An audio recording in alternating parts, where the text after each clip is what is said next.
Good afternoon once again. Thanks for staying with us. Unemployed teachers in KwaZulu-Natal this week staged a sit-in outside the Provincial Education Department demanding permanent jobs. Organised under the banner KZN, or rather KwaZulu-Natal United Unemployed Educators, the group says there are vacancies in the province, but the department is dragging its feet in hiring and placing teachers. Let's unpack this further. We're joined by the organisation's Ndumiso Mngwengwe, who is the convener of that organisation. Ndumiso, it's great to talk to you. Thanks for coming onto the programme. Give us clarity on what the department's response has been to this sit-in and the allegation that there are vacancies, but the department is dragging its feet.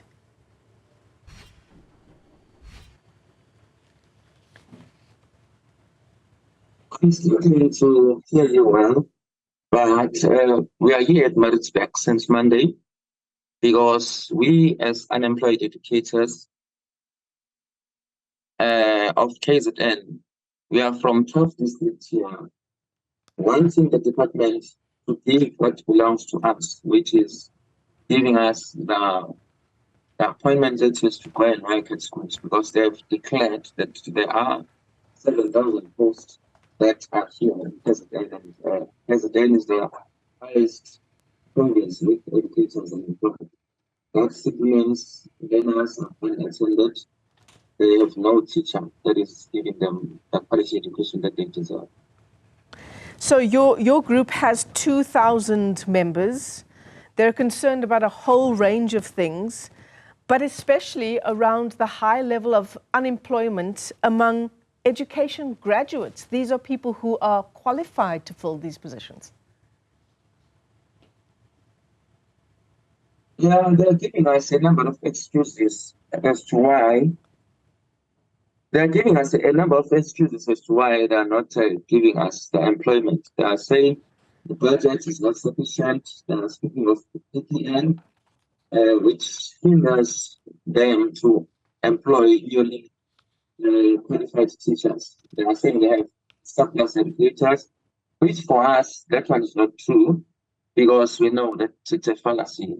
And they use the PPN strategy to unemploy us in a way that is fair and transparent. Because we have teachers that have finished some years ago, like 5 years, 10 years. Once the department is doing, they just take newly qualified teachers, which for us is so unfair.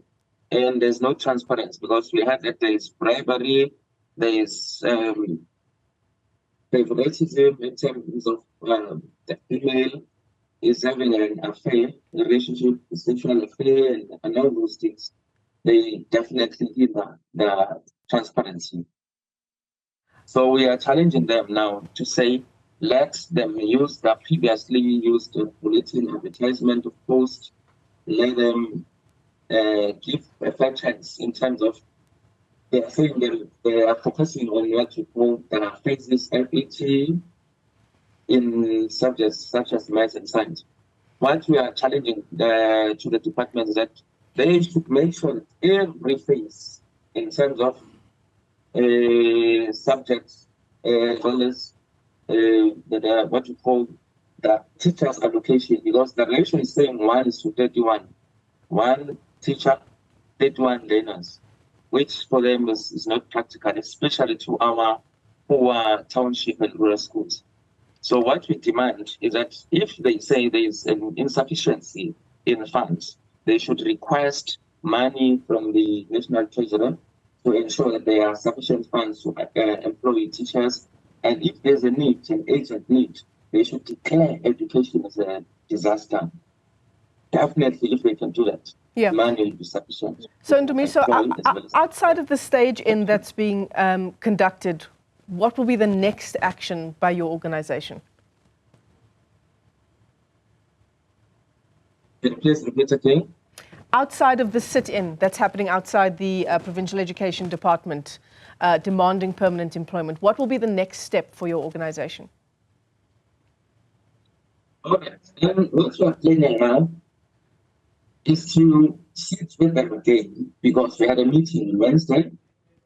In fact, in the responses that they gave from the questions that we've been asking, They said it's either we sit or we go back home.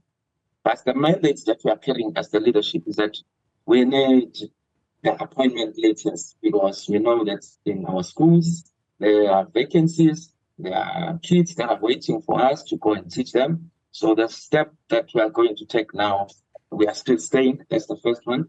We told them that we will not go because we are not satisfied with the responses that they gave us.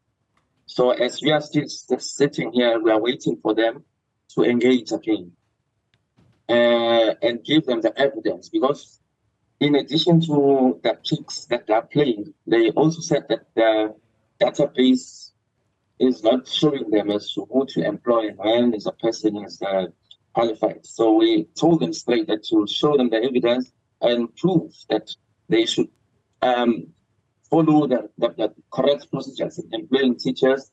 And on top of that, what we'll also do is to go to schools locally and confirm as to what type of teachers do they need. Because if the department is saying they only focus on math and science, the question is it the only subjects in that are on its own level that are in crisis?